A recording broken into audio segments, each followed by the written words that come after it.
الف لام میم محمد عین علی۔ بسم اللہ الرحمن الرحیم۔ قبطی فرعون کی پرستش کرتے تھے، اس کے علاوہ اور بھی بہت سی چیزوں کے پجاری تھے۔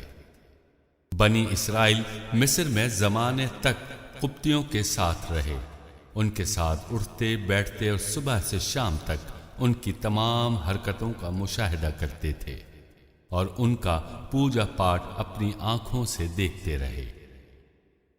طبیعت تو جاذب ہے، ہر رنگ ان پر چڑھ جاتا ہے، پھر صحبت کا اثر رفتہ رفتہ ان کے دل بھی شرک سے مانوس ہونے لگے، اور شرک سے نفرت جو ان کے رگ و ریشہ میں سرایت تھی وہ دور ہونے لگی۔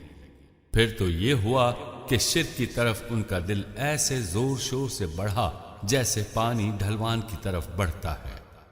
گناہ دیکھتے دیکھتے گناہ کی اہمیت دل سے نکل جاتی ہے، اور کرتے کرتے دل زنگ آلود ہو جاتے ہیں، مذاق بگڑ جاتا ہے، اچھے برے کی تمیز نہیں رہتی، برے بھلے کا امتیاز ختم ہو جاتا ہے۔ یہی حال بنی اسرائیل کا تھا، جو ہر برائی کی جانب بہت زور و شور سے لپکتے اور بہت جوش و خروش کے ساتھ اس پر گامزن، اور بھلائی کی طرف کبھی خیال ہی نہ جاتا، بلکہ اس راستے سے کترا کے نکل جاتے، خواہ اس میں ہزارہ نقصانات اور بے شمار رحمتیں ہوں۔ جب فرعون سے انہوں نے نجات پائی اور دریا پار ہو کر میدان میں آئے تو ایک قوم کو دیکھا جو بتوں کے آگے سر جھکائے سجدے میں پڑی تھی۔ یہ منظر انہیں بہت ہی بھایا اور جوش میں آ کر کہنے لگے، موسیٰ، ہماری خواہش ہے کہ ہم کو بھی ایک معبود ایسا ہی مل جائے۔ حضرت موسیٰ علیہ السلام کو اس بے باکانہ سوال اور مشرکانہ رغبت پر بہت غصہ آیا۔ کہنے لگے، تم کتنے جاہل، کتنے احمق اور کتنے ناشکرے ہو۔ حیرت ہے کہ تمہارے منہ سے یہ جملہ کیسے نکلا، تمہارے دل میں یہ خواہش کیسے پیدا ہوئی، تم نے یہ تمنا کیسے ظاہر کی، تم نے اتنا کیوں نہیں سمجھا کہ یہ شرک ہے، یہ اللہ کو انتہائی ناراض کرنے والا اور ناقابل معافی جرم ہے، اور ہلاک اور برباد کر دینے والا، جہنم میں لے جانے والا فعل ہے۔ اللہ اکبر۔ اللہ کے تم پر ایسے ایسے انعامات اور ایسے ایسے اکرامات، اور تمہاری یہ حالت۔ اس نے تم کو وہ عطا فرمایا جو دنیا میں کسی کو نہیں، پھر اس نے تم کو دونوں جہانوں پر فضیلت بخشی، اس پر تمہاری یہ خواہش اور یہ ارادہ۔ افسوس، تم مجھ سے یہ تمنا کرتے ہو اور امید لگاتے ہو کہ میں تمہارے لیے دوسرا معبود تلاش کروں۔ کیا میں بھی تمہاری طرح جاہل اور ناداں بنوں؟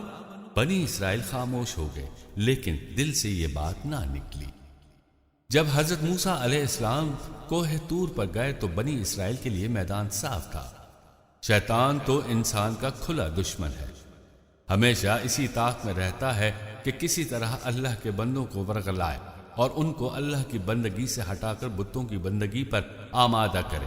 بس جہاں موقع ملا وہیں اپنا سکہ بٹھا دیا۔ یہاں میدان صاف تھا، حضرت موسیٰ علیہ السلام تو جا چکے تھے اور بنی اسرائیل اس کی مٹھی میں تھے۔ فوراً ہی شرک پر آمادہ کیا۔ وہ تو پہلے سے ہی چاہتے تھے، اب ان کے منہ مانگی مراد پوری ہونا شروع ہو گئی اور فوراً ادھر متوجہ ہو گئے۔ ان کی قوم میں ایک شخص تھا جس کو لوگ سامری کہتے تھے۔ اس نے ایک بچڑا بنایا اور لوگوں سے کہا، یہ تمہارا اور موسیٰ کا معبود ہے۔ بنی اسرائیل تو پہلے سے ہی فریفتہ تھے اور اس کا اظہار بھی حضرت موسیٰ علیہ السلام سے کر چکے تھے۔ دیکھتے ہی دیکھتے اس پر ایسا گرے جیسے شہد پر مکھی گرتی ہے۔ مزہ یہ کہ خوب سمجھتے تھے کہ نہ یہ بات کر سکتا ہے، نہ کسی قسم کا نفع نقصان پہنچا سکتا ہے، اور نہ یہ ہدایت دے سکتا ہے، نہ یہ رزق کا کفیل ہو سکتا ہے، نہ بیماری سے صحت دے سکتا ہے، نہ مارنے جلانے پر قدرت رکھتا ہے۔ اللہ ہری جرات کہ مسلمان ہو کر، مسلمان کی گودوں میں پرورش پا کر، اسلامی ماحول میں رہ کر، توحید کی پرستار ہو کر یہ بے جا حرکت کی، جان بوجھ کر کنویں میں گرے۔ حضرت ہارون علیہ السلام نے ان کو بہت سمجھایا اور ہر طرح سے ہر طریقے سے نصیحت کی۔ ڈرایا دھمکایا، لیکن وہ آسانی سے نہ ماننے والی قوم تھی۔ حضرت ہارون علیہ السلام نے فرمایا، اے قوم، تم بڑے فتنے میں پڑ گئے، حیرت ہے کہ تم نے کیا سمجھ کر ایسا کیا؟ ارے یہ پتھر کی مورتی تمہارے معبود ہیں، تم ان کو معبود سمجھتے ہو؟ اے قوم، تمہارا رب، تمہارا معبود تو وہ ہے جو آسمانوں اور زمینوں کا مالک ہے، جس نے تم پر بڑے بڑے احسانات کیے۔ کتنے افسوس کی بات ہے کہ اپنے حقیقی مالک سے رشتہ توڑ کر بچھڑے سے رشتہ جوڑا ہے۔ اے قوم، میرا کہنا مان لو، میری اطاعت کر دو، ورنہ اس کا انجام بہت برا ہوگا۔ لیکن بنی اسرائیل کے رگ و ریشے میں بچڑے کی محبت سما گئی تھی اور سامری کا جادو اثر کر گیا تھا۔ بھلا وہ کیا حضرت ہارون علیہ السلام کی بات مانتے؟ کہنے لگے، ہم تمہارے کہنے سے چھوڑ نہیں سکتے، نہ تمہاری بات مان سکتے ہیں۔ سنو، جب تک موسیٰ نہ آئیں گے ہم اس کام سے 1 انچ نہیں ہٹ سکتے۔ حضرت موسیٰ علیہ السلام ابھی کوہ طور پر ہی تھے۔ اللہ تعالیٰ نے ان کو خبر دی کہ تم یہاں ہو اور تمہاری قوم نے ایک گل کھلایا ہے۔ جانتے ہو کیا حرکت کی ہے؟ سامری کے کہنے میں آ کر بچڑے کے پجاری بنے۔ سامری خود بھی گمراہ ہوا اور ان کو بھی گمراہ کیا۔ حضرت موسیٰ علیہ السلام اپنی قوم کی نادانی اور جہالت پر افسوس کرتے ہوئے غصے میں بھرے ہوئے قوم کے پاس آئے اور غصے میں ایسے بے قابو ہوئے کہ توریت زمین پر ڈال دی اور ان پر بے حد خفا اور ناراض ہوئے۔ پھر اپنے بھائی حضرت ہارون کے پاس آئے اور غصے میں ان کو جھنجھوڑ ڈالا اور کہا، میں نے تم سے کیا کہا تھا؟ کیا میں نے تم کو تاکید نہیں کی تھی کہ میرے بعد میری قوم کا خیال رکھنا، ان کی اصلاح کرتے رہنا؟ تم نے میری بات نہ سنی، میرے کہنے پر عمل نہ کیا، ان کو گمراہ ہوتے ہوئے دیکھا اور منع نہ کیا۔ حضرت ہارون علیہ السلام نے کہا، میرے بھائی، پہلے میری بات سنیے، پھر جو چاہیں کہیں۔ میں نے ان کو بہت سمجھایا، ڈرایا، دھمکایا، مگر وہ ماننے والی قوم کہاں؟ شرارت اور ضد تو ان کی گھٹی میں پڑی ہوئی ہے۔ ہاں، یہ بات ضرور ہے کہ میں نے ان سے لڑا نہیں، صرف اس ڈر سے کہ آپ کہیں گے کہ آپس میں نا اتفاقی کیوں ڈلوائی، اور پھر یہ بھی بات تھی کہ اگر میں ان سے مقابلہ کرتا تو وہ میرے قتل کے در پہ ہو جاتے۔ حضرت موسیٰ علیہ السلام کی دعا، ترجمہ۔ اے میرے رب، مجھ کو اور میرے بھائی کو بخش دے اور ہم کو اپنی رحمت میں داخل کر، تو بڑا مہربان اور نہایت رحم والا ہے۔ پھر حضرت موسیٰ علیہ السلام سامری کی طرف متوجہ ہوئے اور غصے میں کہنے لگے، یہ تو نے کیا حرکت کی؟ تو خود گمراہ اور سینکڑوں بندگان خدا کو بھی گمراہ کیا۔ سامری نے اپنے جرم کا اقبال کیا اور کہا، بے شک مجھ سے یہ گناہ سرزد ہوا، اصل یہ ہے کہ میرے جی کو بھلی لگ گئی اور کر گزرا۔ حضرت موسیٰ علیہ السلام نے کہا، اب تیری سزا یہی ہے کہ تو زندگی بھر لوگوں سے الگ مارا مارا پھرے، اور اگر کوئی غلطی سے تیرے پاس آ جائے تو اس سے یہ کہتا ہوا بھاگے کہ میرے قریب نہ آؤ اور مجھے نہ چھوؤ۔ اس طرح تنہا وحشیوں کی مانند جنگل جنگل پھرتا رہے، نہ کہیں ایک جگہ تیرا ٹھکانہ ہو اور نہ کوئی تجھ سے محبت کرنے والا۔ حقیقت یہ ہے کہ جس نے ہزاروں انسانوں کے دلوں کو شرک جیسی ناپاک چیز سے گندہ کیا، اور جس نے اللہ اور بندوں کے درمیان تفرقہ ڈالا، جس نے اللہ کی زمین پر شرک کا جال پھیلایا اور سینکڑوں انسانوں کو اس کا شکار بنایا، اس کو ایسی ہی سزا ملنی چاہیے۔ حقیقت تو یہ ہے کہ اس سزا سے بدتر کون سی سزا ہو سکتی ہے کہ لوگ اس کے سائے سے بھاگیں، اس سے بچ کر نکلیں اور اس کے قریب بھولے سے بھی نہ جائیں۔ اس کے بعد حضرت موسیٰ علیہ السلام نے بچڑے کو جلا کر اس کی راکھ سمندر میں بہا دی، اور بنی اسرائیل کھڑے دیکھتے رہے کہ کل جس بچڑے کو انہوں نے اپنا معبود بنایا تھا اس کے آگے سر بجود ہوئے تھے، آج اس کا یہ انجام ہوا کہ جل بھن کر سمندر کی نظر ہوا۔ یہ اس کی حقیقت ہے۔ پھر حضرت موسیٰ علیہ السلام نے بنی اسرائیل سے فرمایا، اپنے جھوٹے معبود کی حقیقت دیکھ لی؟ یہ تھی اس کی حقیقت جس کی وجہ سے تم نے اپنے حقیقی مالک سے منہ موڑا تھا، اس کی کھلی کھلی نافرمانی کی تھی۔ اے قوم، تم نے اپنے جانوروں پر بڑا ظلم کیا۔ کتنے افسوس کی بات ہے کہ تم نے اپنے پیدا کرنے والے ماں باپ سے زیادہ شفیق و رفیق قادر و متعلق کو چھوڑ کر بچڑے کی بندگی اختیار کی، اس کو اپنا معبود سمجھا۔ کتنے غضب کی بات کی اور کتنی جرت اور بے باکی کا ثبوت دیا۔ اب تمہاری سزا یہ ہے کہ تم اپنے پروردگار سے توبہ کرو اور اپنے اس جرم کی معافی مانگو اور اپنا خون بہانے پر تیار ہو جاؤ۔ اگر تمہیں اس کی خواہش ہے کہ ہمارا یہ جرم معاف ہو اور ہمارا پروردگار ہم سے راضی ہو تو اس کی تلافی یہی ہے۔ بنی اسرائیل خون بہانے پر تیار ہو گئے۔ جو اس فعل قبیح سے بچ گئے تھے اور اس فعل کے مرتکب نہیں ہوئے تھے، انہوں نے بچڑے کی شیدائیوں اور بچڑے کی پجاریوں کو اپنے ہاتھوں سے قتل کیا۔ تب ان کی توبہ قبول ہوئی۔ بنی اسرائیل مصر میں قبطیوں کے غلام بنے رہے، غلامی کی حالت میں پیدا ہوئے اور غلامی کی حالت میں آنکھ کھلی۔ غلامی کی ذلت سہتے سہتے دل مردہ ہو گیا تھا۔ ذلت کا احساس، عزت کی تمنا دلوں سے جاتی رہی تھی، اور طرز زندگی غربت میں گزارتے گزارتے غیرت دلوں سے کافور ہو گئی۔ نہ ذلت کا افسوس، نہ عزت کا ارمان، نہ دوزخ سے ترسان، نہ جنت کے خواہاں۔ حضرت موسیٰ علیہ السلام نے اللہ کے حکم کے مطابق ارادہ فرمایا کہ بنی اسرائیل بیت المقدس میں جا کر آباد ہوں، آزادی کے ساتھ زندگی گزاریں اور اپنے باپ دادا کی زمین کے وارث بنیں۔ لیکن وہ اس قوم کی طبیعتوں سے خوب واقف تھے، جانتے تھے کہ اسرائیل انتہائی کم ہمت اور بہت بزدل طبیعت کے ہیں۔ یہ ہرگز وہاں نہ جائیں گے، اس لیے کہ وہاں کنعانی اور حشیش آباد ہیں جو بہت زبردست اور لڑائی میں بڑے سخت ہیں۔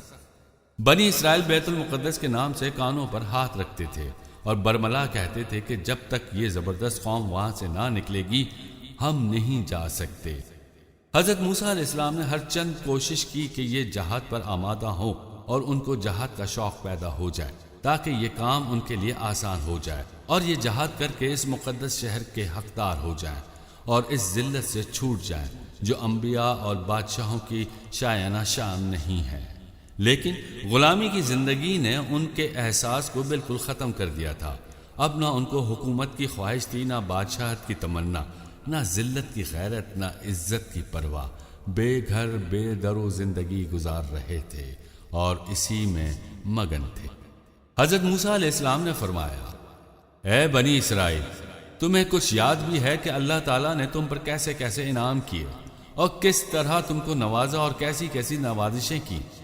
تمام جہانوں پر تم کو فضیلت بخشی، تم پر ابر کا سایہ کیا، تمہارے لیے من و سلوہ اتارا، ظالم سرکش فرعون اور اس کے ستم ایجاد قوم سے تم کو نجات دی، تمہاری خاطر سمندر میں راستے قائم کیے، پھر ان راستوں سے بآسانی تم کو پار کیا، تمہارے دشمنوں کو تمہاری آنکھوں کے سامنے ہلاک کر کے تمہاری آنکھیں ٹھنڈی کی، تم کو پیاس لگی تو تمہاری خاطر پہاڑ سے شیریں چشمے پیدا کیے۔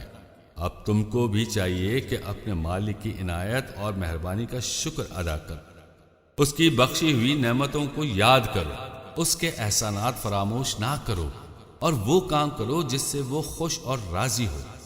اس کا حکم ہے کہ اس مقدس زمین سے اس زبردست قوم کو نکال کر تم اس پر اپنا قبضہ کرو، اور یاد رکھو کہ جب اللہ تعالیٰ کسی کو کسی کام کا حکم دیتا ہے تو وہ کام اس کے لیے آسان فرما دیتا ہے۔ اے قوم، اللہ تعالیٰ نے تم پر جہاد فرض فرمایا ہے، جب تم اس کا حکم اور رضا اور رغبت سے بجا لاؤ گے تو وہ تمہاری مدد بھی فرمائے گا۔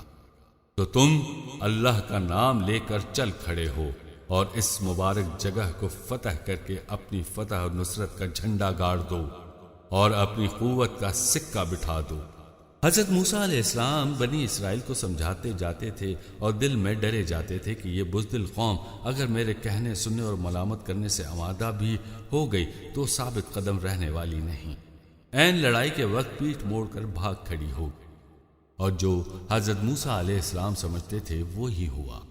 حضرت موسیٰ علیہ السلام کے اس قدر سمجھانے بجھانے اور غیرت دلانے کا بنی اسرائیل یہ جواب دیتے تھے، اے موسیٰ، بیت المقدس میں ایسی زبردست قوم ہے جو ہمارے بس کی نہیں، ہم ان سے مقابلے کی ہمت نہیں رکھتے، جب تک وہ قوم وہاں سے نہ نکلے گی ہم اس میں قدم نہیں رکھ سکتے۔ لیکن انہی میں کچھ لوگ ایسے بھی تھے جو اللہ سے ڈرتے تھے۔ ان میں سے 2 آدمیوں نے کہا، اللہ پر تمہارا ایمان ہے تو پھر یہ بزدلی کیسی؟ اللہ پر پورا بھروسہ کر کے اور اللہ کا نام لے کر دروازے میں داخل ہو جاؤ، جب تم دروازے میں داخل ہو جاؤ گے تو انشاءاللہ تم ہی کامیاب ہوگے۔ لیکن بنی اسرائیل پہ کسی کی نصیحت کا کوئی اثر نہ ہوا۔ وہ برابر یہ کہتے رہے کہ ہم نہیں جا سکتے، اور اس مقدس زمین میں داخل ہونا ایسا ہی ضروری ہے، تو تم اپنے کسی معجزے کے زور سے داخل ہو جاؤ۔ جب ہم سنیں گے کہ تم وہاں پہنچ گئے ہو تو پھر ہم بھی امن و چین کے ساتھ داخل ہو جائیں گے، اور یوں تو ہم نہ جا سکتے اور نہ زبردست قوم سے لڑنے کی ہم میں طاقت ہے۔ جاؤ تم اور تمہارے پروردگار دونوں لڑو، ہم تو یہاں بیٹھ کر دیکھ رہے ہیں۔ حضرت موسیٰ علیہ السلام کو یہ جواب سن کر بڑا غصہ آیا، اور وہ بنی اسرائیل سے بالکل مایوس ہو گئے اور اللہ تعالیٰ سے یوں متوجہ ہوئے، اے میرے پروردگار، مجھے صرف اپنی جان اور اپنے بھائی پر اختیار ہے، یہ قوم میرے اختیار سے باہر ہے۔ اے رب العالمین، تو مجھے اس نافرمان قوم کی برائی سے بری فرما۔ اللہ تعالیٰ نے فرمایا کہ وہ ملک اب ان پر حرام ہو گیا، اب ان کی سزا یہ ہے کہ 40 سال در بدر مارے مارے پھریں گے، اور تم اس قوم کی آوارہ گردی پر افسوس نہ کرنا۔ الغرض بنی اسرائیل 40 سال چلتے ہی رہے اور اپنے کیے کی سزا بھگتتے رہے۔ الف لام میم محمد این علی۔ اگر آپ کو ہمارے چینل کا کنٹینٹ پسند آیا پلیز سبسکرائب کیجئے، لائک کیجئے اور شیئر کیجئے۔ الف لام میم محمد این علی۔